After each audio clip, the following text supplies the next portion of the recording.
안녕하세요. 마지막 순간까지 최고의 플레이로 짜릿한 감동을 안겨준 스포츠 스타들의 일대기를 조명하는 농구 전문 채널 버저비터입니다. 오늘은 미러키 벅스의 파워포워드 야니스 아데토쿤보에 대해 얘기해볼까 합니다. 아데토쿤보는 바다 건너로부터 온 왕관을 의미하는 그리스어입니다. 그런데 이 이름으로 NBA 정상에 2회나 오른 스타 플레이어가 있었으니 그의 이름은 바로 야니스 아데토쿤보입니다. 1994년 나이지리아에서 그리스로 건너온 불법 이민자 출신의 부모님 사이에서 태어난 아데토쿤보는 5 아들 중 셋째였습니다. 아버지는 축구선수, 어머니는 높이뛰기 선수 출신이었는데 불법 체류자 신분이었기 때문에 직업을 가질 수 없었죠. 그래서 어릴 때부터 아데토쿤보는 거리로 나가 CD, DVD, 선글라스 등 자파를 팔아가며 생계를 유지할 수 있었다고 합니다. 집에서 가족들과 전기요금을 낼지 식재료를 살 것인지를 놓고 열띤 토론을 벌일 정도로 궁핍했으며 사흘 정도 굶는 것은 늘 있었던 일이었다고 합니다. 그는 부모님의 고향인 나이지리아에는 가본 적도 없지만 우고라는 나이지리아 이름도 가지고 있습니다. 신분증상에도 우고라는 이름이 미들네임으로 쓰여 야니스 시나 우고 아데토쿤보가 풀네임인데요. 이처럼 어려운 이름 탓에 그는 더 알파벳이라는 별명을 얻기도 했습니다.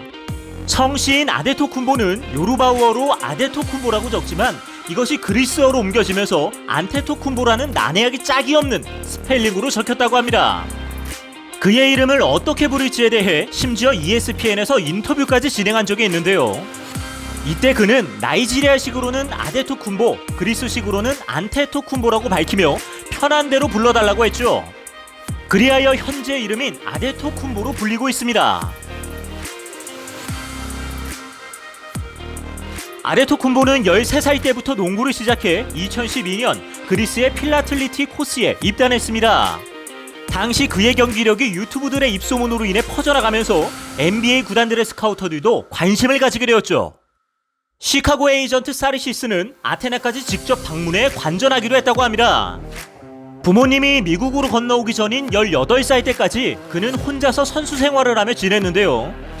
당시 그는 혼자 지내는 게 심심해 PS4를 구매했는데 갑자기 힘들게 생활하고 있을 가족들이 생각나 죄책감에 빠지게 되어 게임 콘솔을 닉반 엑셀 코치에게 $400에 팔아버렸다고 합니다. 경기가 있던 어느 겨울 그는 그리스의 부모님께 돈을 붙이기 위해 송금 서비스 회사인 웨스턴 유니온에 간 적이 있었습니다. 그런데 구장으로 돌아오는 돈까지 붙이는 바람에 영하 20도나 되는 거리를 뛰어서 복귀하다 운 좋게 미러키 팬을 만나 차를 얻어 타게 되었죠. 당시 그를 태워준 팬은 언론과의 인터뷰에서 야니스가 겨울에는 바람막이 말고 따뜻한 코트를 입었으면 좋겠다고 밝히기도 했습니다. 아데토쿤보는 형 타나시스에게 맛있는 음식을 대접하기 위해 함께 고급 레스토랑에 간 적이 있었는데요. 먹고 싶은 걸 뭐든지 고르라는 그의 말에 그의 형은 샐러드만 먹겠다고 했습니다. 그러자 아데토쿤보는 이를 예상이라도 한 것처럼 흔쾌히 받아들이고 고급 레스토랑에서 둘은 샐러드만 먹고 나온 적이 있었습니다. 이 역시 그리스에서 고생하실 부모님 생각 때문이었다고 합니다. 그는 $1,000,000가 넘는 연봉에 외국인 선수 최초로 나이키에서 시그니처 스니커즈까지 출시한 NBA 정상급 스타로 성장했는데요. 그렇지만 그는 다른 선수들처럼 여자 관계가 복잡하지도 않고 유흥도 하지 않으며 오로지 농구에 전념하며 열심히 저축했습니다. 아버지가 돌아가신 후에 그는 어머니, 막내 동생, 여자친구와 투룸 아파트에서 단출하게 지내고 있습니다. 아데토쿤보의 둘째 형인 타나시스는 야니스보다 먼저 그리스 리그에서 뛰다 NBA D리그에 이적했는데요. 2014년 드래프트에서 2라운드 51순위로 지명되었다가 1년 만에 유럽으로 복귀했습니다. 그러다가 2019-20 시즌부터 미러키 벅스에서 동생 아데토쿤보와 함께 뛰게 되었죠. 게다가 동생 코스타스는 미러키 고등학교와 데이튼 대학에서 농구 선수로 활약했고 이후 댈러스 매버릭스에 지명되었다가 2018-19 시즌 이후 LA 레이커스와 투웨이 계약을 맺었습니다. 막내 동생 알렉스 역시 스페인에서 농구 커리어를 쌓고 있다고 합니다. 이쯤 되면 명실상부한 농구 가문이라고 할 수 있겠죠. 이 때문인지 월트 디즈니 스튜디오는 아데토쿤보와 그의 가족에 관한 실화를 바탕으로 한 영화 그릭 프릭을 제작한다고 밝혔습니다. 2011년 두바이 영화제에서 맨 온 그라운드로 최우수 영화에 노미네이트된 아킨 오모토소가 연출을, 레이스 오브 모나코, 프라이빗 워리슨 아르시아멜이 각본을 맡았습니다. 아데토쿤보 역시 이그제큐티브 프로듀서로 참여했다고 합니다. 이렇게 영화로 제작될 정도로 그의 가족과 아데토쿤보의 삶은 파란만장했었는데요. 그럼 그가 NBA 정상에 오르기까지 어떠한 여정을 거쳤는지 한번 살펴볼까요? 2013년 NBA 드래프트에서는 미국 내 유망주가 씨가 말라버렸다고 말할 정도였는데요. 그래서 대다수의 팀들은 해외로 눈길을 돌려야 했습니다. 이때 NBA 스카우터들에게 눈에 띈 건 바로 그리스에서 뛰고 있던 아데토쿤보였죠. 당시 그는 U20 대표로서 맹활약을 펼치고 있었기에 스카우터들의 마음을 끌기에 충분했습니다. 아데토쿤보는 그리스 2군 리그에서 뛰고 있었음에도 불구하고 전문가들의 예측과 비슷하게 1라운드 15번 픽으로 밀워키 벅스에 지명되었습니다. 그의 경력에 비하면 10번대 픽은 아주 후한 것이었는데요. 평소대로라면 2라운드급 선수가 1라운드에 지명된 것이죠. 재미있는 건 전문가들의 예상과는 달리 흉작으로 평가받던 2013년도 드래프트 출신들이 현재 더 좋은 활약을 펼치고 있다는 것입니다. 그 대표적인 선수가 바로 아데토쿤보라고 할 수 있죠. 드래프트 전 아데토쿤보는 영어를 할 줄 몰랐기 때문에 감독이 그를 어떻게 지도해야 할지 막막했다고 합니다. 그런데 그가 드리블을 하는 모습을 본 후 믿음을 가졌다고 합니다. 부임한 후 첫 미팅에서 레리 드류 감독은 선수들에게 전술북을 나눠주었는데 영어도 몰랐던 아데토쿤보는 미팅 후 몇 시간 뒤 전술의 오류를 하나 찾아내 문자를 보냈습니다. 당시 감독은 아데토쿤보가 그 책을 다 읽고 이해했다는데 놀랐고 자신조차 발견하지 못한 오류를 찾아낸 것에 대해 충격을 받았다고 합니다. 레리 드류 감독 역시 선수 시절 이탈리아에서 홀로 고생한 적이 있기 때문에 아데토쿤보의 마음을 더 잘 이해할 수 있었습니다. 아데토쿤보 또한 감독의 전술을 이해하기 위해 클립보드를 다시 보며 훈련할 정도로 성실히 임했죠.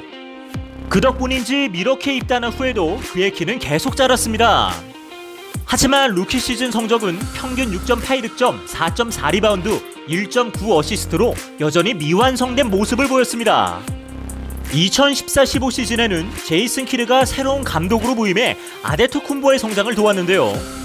심지어 그는 야간에 체육관에 데려가 1대1 코칭을 할 정도로 열정적이었습니다. 그 결과 볼 핸들링을 개선하고 골 및 마무리 능력을 기를 수 있었습니다. 이로써 해당 시즌에는 평균 12.7득점, 6.7 리바운드, 2.6 어시스트를 기록하며 전년도에 비해 나은 활약을 펼쳤죠. 3년차에는 3점슛 비중을 늘렸으며 시즌 도중 이탈한 두전 대신 포인트 가드 역할까지 수행하면서 트리플 더블을 5회나 달성했는데요.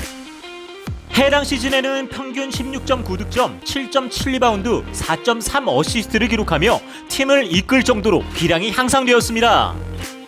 이듬해에는 4년 100만 달러의 밀워키와 재계약을 체결했고 동부 컨퍼런스 올스타 투표에서 2위를 기록해 2017년 NBA 올스타전에 선발 출전합니다. 밀워키 선수가 올스타전에 출전한 것은 2003-4 시즌 이후 처음 있는 일이었죠. 2016-17 시즌 아데토쿤보는 22.9득점, 8.8 리바운드, 5.4 어시스트를 기록해 득점, 리바운드, 어시스트, 스틸, 블록 등에서 팀 내 1위, 리그 상위 20위 내에 들어 올해의 기량 발전상을 수상했죠. 2017-18 시즌에는 초반 4경기 동안 평균 38.5분을 뛰며 36.6득점, 10.8 리바운드, 5.3 어시스트를 기록했습니다. 10월 21일 포틀랜드전에서는 커리어 하이인 44득점을 기록했습니다.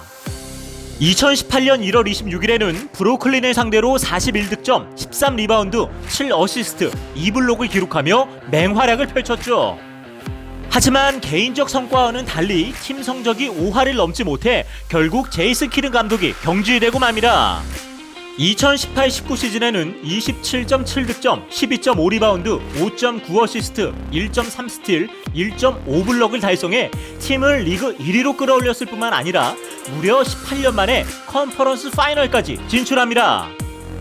당시의 활약상 덕분에 해당 시즌 MVP를 수상하기도 했죠. 이러한 기세는 다음 해에도 계속되어 밀워키는 2년 연속 우승을 차지합니다. 게다가 101명의 기자단 중 85명에게 1위표를 받아 르브론 제임슨과 제임스 하든을 제치고 2년 연속 정규 시즌 MVP를 차지하며 개인 통산 두 번째로 올 NBA 퍼스트 팀에 선정됩니다. 2020-21 오프 시즌에 아데토쿤보가 자신의 거취에 대해 언급을 피하자 이적설이 제기되었는데요. 하지만 아데토쿤보는 2020년 12월 15일 미러키와 NBA 사상 최고액인 5년간 연봉 총액 2억 2,820만 달러에 재계약을 했습니다. 이는 2017년 제임스 하런이 휴스턴과 6년간 총 2억 2,800만 달러에 재계약한 기록을 경신한 것이었죠. 아데토쿤보가 이와 같은 금액으로 재계약을 한 데에는 그의 가치가 남달랐기 때문인데요. 역대 최고의 농구 선수로 거론되는 마이클 조던과 하킴 올라주원에 이어 정규리그 MVP와 올해의 선수상을 동시에 받은 선수이기 때문이죠. 공격과 수비 모든 부문에서 최고의 기량을 갖춘 현역 선수로서는 아데토쿤보가 유일합니다. 재계약 후 미러키 구단 측은 그의 가치가 오직 실력에 있지 않고 그것을 능가할 만한 인성 때문이었다고 밝혔습니다. 아데토쿤보는 코트 안팎의 모든 사람들에게 긍정적인 임팩트를 준다. 승리에 대한 열정과 헌신뿐만 아니라 직업윤리에서도 최고다. 아데토쿤보 역시 미러키에 대해 다음과 같이 소회를 남겼죠. 미러키는 제 집이며 제 도시입니다. 벅스의 일원으로 5년을 더 뛰게 되어서 영광입니다. 하지만 아데토쿤보의 존재감에도 불구하고 미러키는 최근 몇 년간 플레이오프에서 기대에 못 미치는 결과를 보여주었는데요. 새 시즌을 앞두고 전력을 보강한 미러키는 현재 동부 컨퍼런스에서 1위와 2경기 격차를 유지하고 있습니다. 과연 47년 만에 미러키가 파이널에 진출할 수 있을 것인지 궁금해지는데요. 이를 위한 아데토쿤보의 멋진 활약을 기대해보겠습니다. 지금까지 NBA에서 2년 연속 정규 시즌 MVP를 수상하며 현역 최고의 선수로 평가받고 있는 야니스 아데토쿤보에 대해 살펴보았습니다. 오늘의 주제와 관련하여 더 궁금하신 점이 있다면 하단 고정 댓글에 있는 오픈 채팅을 사용하여 언제든지 문의해 주십시오. 저희 버저비터는 더 흥미로운 내용으로 다시 인사드리겠습니다. 시청해 주셔서 감사합니다.